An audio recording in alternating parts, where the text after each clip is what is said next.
Good morning, Coach Kelly here with one of my very best clients, Wendy Schneider. If you've seen some of my previous videos, I've talked a little bit about her, and she's actually my secret weapon and one of my absolute best supporters. But what we're going to do this morning is it's going to be a combination. I'm going to give a little bit of background on her story and what we've been through over the last year and a half, and because I think that part of what she has to share will resonate and be helpful for you. But then we're about to embark on the next season in her fitness journey to get her in the best shape of her life. So that is the goal this morning, is to talk about that. But we're going to do a little bit of background first. So from my part, Wendy and I met and for the rest of the story, because I'm just going to give you a thumbnail sketch.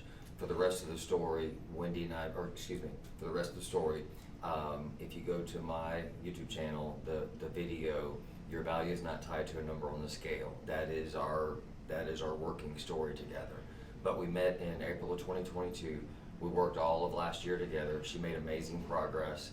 The first half of this year, she's had some health struggles. She broke her toe. That took a while to get over. Then she got COVID.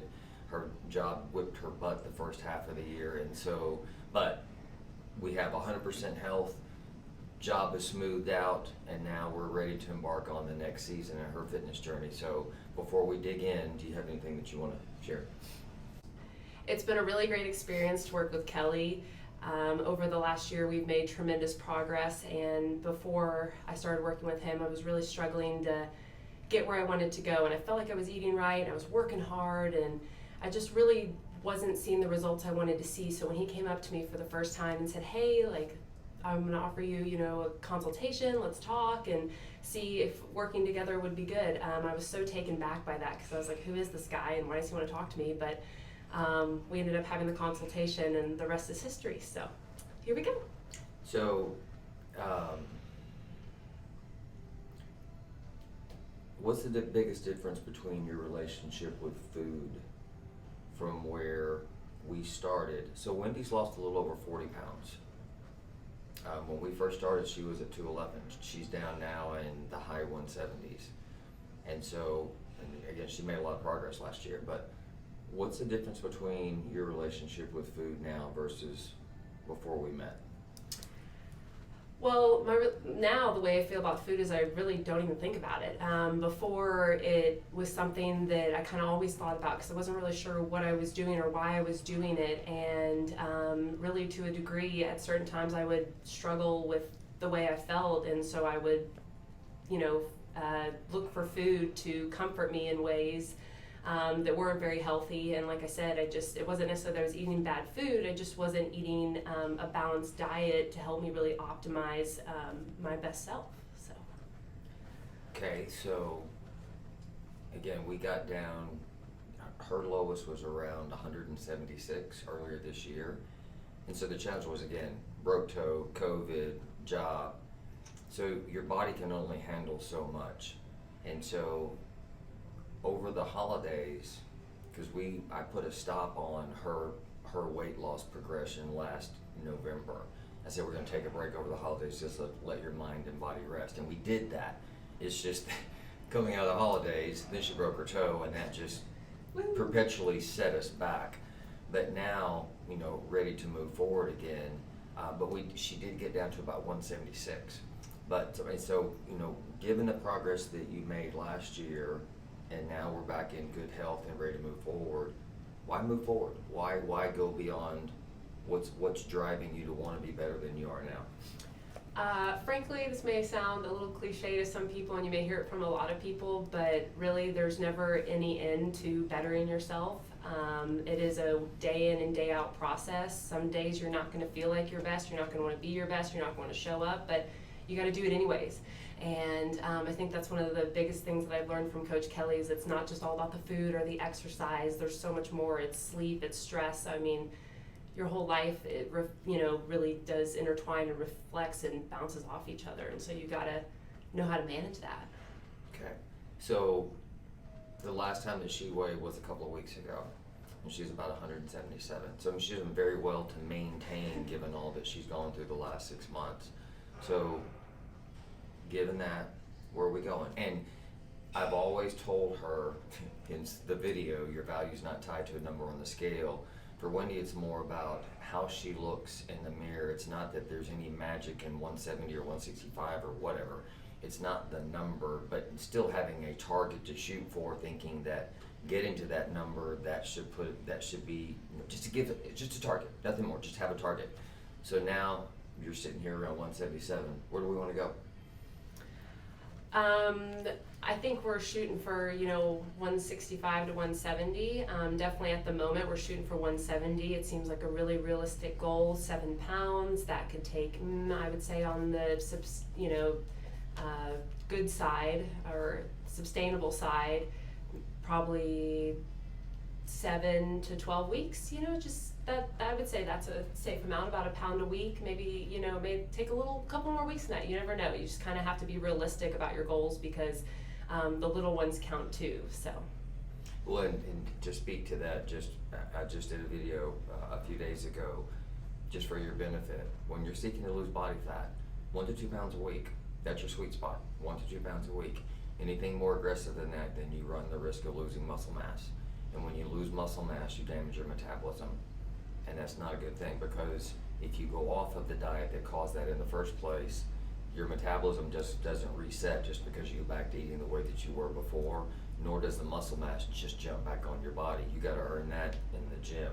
So 1 to 2 pounds a week adds up to a really big number over a period of time for someone that's seeking to make a big change. Just be patient. You didn't gain the weight overnight. It doesn't come off overnight. Patience is a better way to go.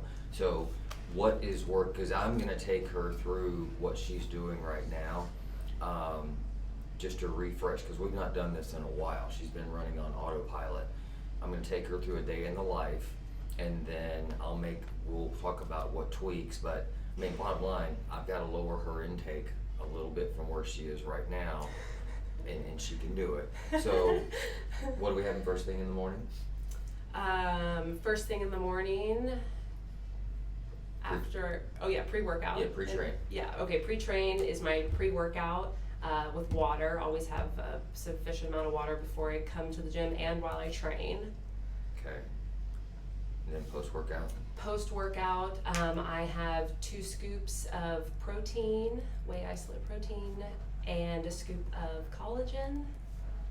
And that gives me like 50 to 60 grams of protein maybe. Just like right after my workout. Feels good.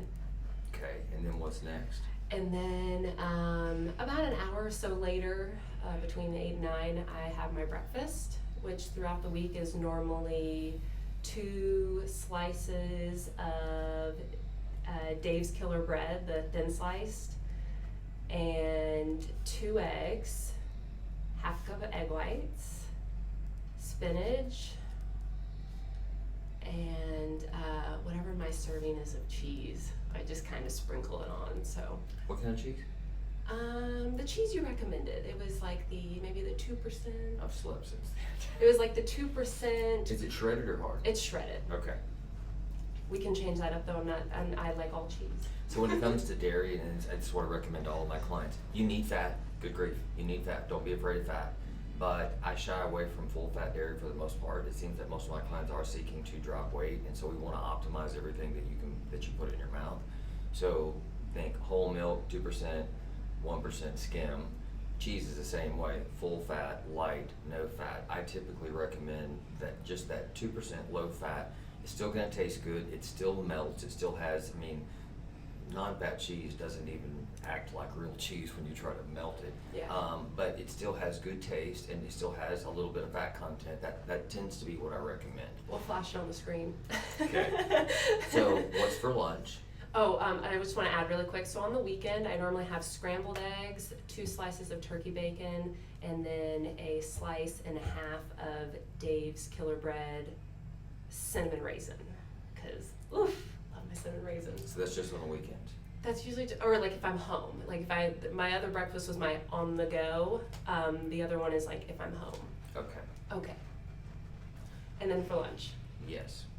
Okay, so throughout the week, for lunch, since I'm at the office all day, I meal prep, which has been super helpful. Thank you, Kelly, for getting me going on that. It definitely was a challenge at first, but it has been super helpful because I don't even have to think about it. I just go eat when I'm ready. So for lunch lately, I've been having a bison patty.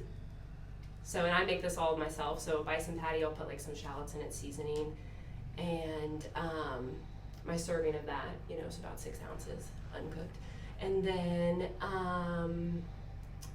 I have a mixed veggie dish that I put together, and that, I mean, it's so many veggies, like broccoli, carrots, green beans, mushrooms. You want me to go through the whole list? It's okay. Okay, so a bunch of veggies, and then about 1/2 of a cup of Japanese sweet potato, which is like a white sweet potato. I just really like it, and it's super tasty, and it's very similar to like the sensation you get from a russet potato, but a little bit better for you maybe, so. Okay, and then what fat are we adding to this? Oh my gosh, how could I forget about my fat? We are adding, what you recommended was the Newman's Light Balsamic Vinaigrette dressing. Okay. And I love that. It's super tasty. And actually, I put that on my veggies, give a little bit more flavor. Because, you know, everyone's favorite thing may not be vegetables, but you can make them taste good. You really can. So I add something to that as well. So when it comes to salad dressing, same story as milk, same story as with just dairy products, in that you have your full fat, full blown salad dressings, you have your light salad dressings, and then you have basically no fat. I recommend just the light. Going with the light as opposed to the full fat, you're gonna cut your fat and or calories roughly in half, if not a little bit more. When I first started here, because I'm not a big salad person, actually I really don't eat salad. So I wasn't that knowledgeable. So when I first started nutrition coaching, someone said that, oh, I have balsamic vinaigrette, like that's all healthier than ranch or $1,000 or blue cheese. And I really didn't know. So the next time I went to the grocery store, I went to the salad dressing section, and I was doing my homework, like, good grief, regular balsamic vinaigrette is just as jacked up as ranch. There's just as much fat and sugar. So I have no problem with it. You just need to go with a light version, which is what she's doing. Yep. Okay, so what's in the And you afternoon? can't tell the taste difference or anything, honestly. It might even taste better, so. Yeah, it's fine. Yeah. So what's in the afternoon? In the afternoon, so I call it a snack. Coach likes to call it a mini meal because some people don't really put the full emphasis into a snack as they should. It's really important, so I really do like focusing on it being a mini meal. So my mini meal consists of a cup of 000 Oikos vanilla yogurt. Hopefully I said that right. Okay. About 1/2 cup of mixed fruit, like berries, so raspberries, blueberries, blackberries, strawberries. I think it's a tablespoon, it might be less than that, but whatever my serving is of chia seeds. And then Coach was nice and let me keep my Lily's dark chocolate chips. Those are the bomb, not gonna lie, I might have to flash those on the screen. How many chocolate chips are we having? Ooh, how many are in there? Definitely less than a serving, and it's just whatever the chia seed serving is. I do a little bit heavier on the chocolate chips, so maybe like 20 chocolate chips, maybe. Okay. Probably less. And then what's for dinner? Ooh, dinner. Okay, so dinner kind of switches off on the protein, but I have, you know, my serving of protein, and I try to stick with like lean meat, you know, chicken, pork, sometimes bison at dinner too, which I gotta wean away from. And then veggies, so it'll be like, you know, either 2 different veggies, sometimes 3, usually 2, and then a Japanese sweet potato. Not all of it, like my serving of it, my 1/2 cup. Sorry, not the full thing. So what are we using for fat at night again? So sometimes we'll put like olive oil on the meat. Okay. Or kind of like on the vegetables. So usually there's some sort of fat in there, and not as good as maybe with the dinner one as I am with the lunch one. So. Okay. So, and then anything in the evening after dinner? No, not normally. Maybe just like a handful of chocolate chips if I'm feeling crazy. Okay. So obviously her diet is exceedingly clean, hence Thank you. losing 40 pounds last year. But for us to go from where you are to where you want to go, we're going to have to pull it back just a little bit. I don't want to cut back on her protein. I don't want to cut back on her veggies. It's going to be her fat and carbs that I'm going to pull back on and make pretty much equal amounts. And It'll be a very incremental. I just want to see movement. So I will go, do my homework after this session and give that to her. But I'm going to pull back on her fat and carbs just a touch, and then we'll go 1 week at a time, and she'll weigh it. I just want to see movement. I'd rather go slower than faster, so that she doesn't struggle with being too hungry. And again, I don't want to run the risk of losing any muscle mass. But how confident do you feel that we can get this done? Oh, 100%. I mean, I remember starting this and you were like, oh, 40 pounds, oh, 50, oh, whatever, we got this. And I was just like, do we really? Because like I said, I've been working out for years before this and really kind of eating what I felt was pretty well. Just like I said, it wasn't balanced, and I didn't have the encouragement that I do today. And so, yeah, it's made a huge difference. So how do you handle, because in the last couple of days, and I think I may be making a video on this, I've had 2 different of my female clients ask me, they said that they do fine when they're at home for the most part. It's where they struggle is social things and or travel, and they both have travel upcoming. And literally in the last 2 days asked me, I'm struggling with social, and then what do I do when I travel? And my answer to them is, you control the controllables, especially with the travel. Protein powder travels, it does. So does my NutriBullet blender. I've carried it all over the countryside. It will fit in your suitcase. I mean, for example, you can do that. TSA will not confiscate your blender. Cool. At least they haven't yet. So, but with you with social, how do you deal with social situations right now? Because I know you like to go out with your friends. I mean, it's not like you sit home and just stay by yourself all the time. So how do you handle your food with social situations? I do my very best.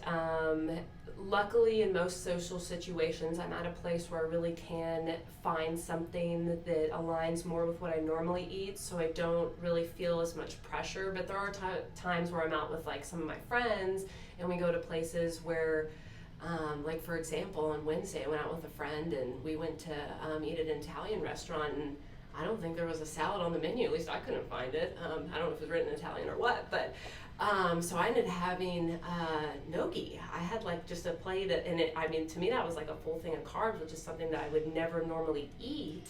But instead of being upset about it or anything like that, I just ate till I was full, and honestly, I didn't feel bad the rest of the day. I actually felt good, and then the rest of the week I eat what I normally eat, and it just, you don't really notice it as much. It's kind of like the consistent repercussions of eating those things that really make the difference, as opposed to the one-offs, just doing it every so often. So I've touched on this in a couple of different videos, and I'll say it again here. That was the title of one of my videos. You don't have to be perfect to make progress. I mean, you don't. She doesn't have to follow this 100% to make progress. There is room to do life. And so what I teach my clients is a 90-10 concept. So she has her post-workout is one meal, her breakfast is 2, lunch is 3, afternoon snack 4, dinner is 5. She has 5 meals a day. 5 meals a day, 7 days a week, 35 meals.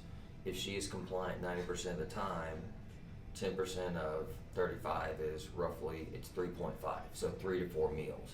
Now with her wanting to drop weight, 3 to 4 meals off plan a week may be, just considering her goals, that may be a little much, but surely she could have a couple, 2 or 3 meals a week that are off plan, that still allows her to do life, to be social, to go out with friends, to have a good time, and not feel like she's being overly restricted by a diet. I hate that word. Me too. I don't teach my clients diets. I teach them just how to eat healthy. Mm-hmm. And help them with portions that are appropriate for them. So for her, as long as you stick to normal portions, like what you did when you went out to the Italian place, you really should be good to go. If you are truly compliant 90% of the time, 2 to 3 meals a week, you can pretty much eat whatever you want, and it's not going to hurt.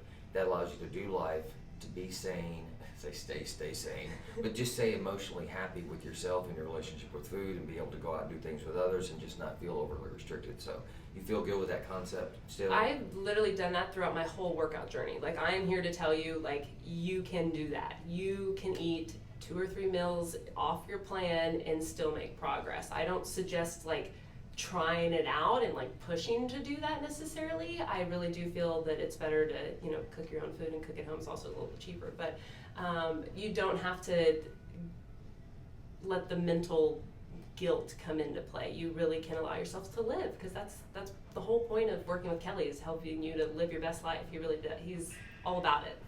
So one strategy that I'll give you on that is, and this is what I shared with the two ladies in the last couple of days, I said start at the beginning of the week and look at your social calendar crystal ball for what's going to be, you know, what's happening for the rest of the week, or the week ahead.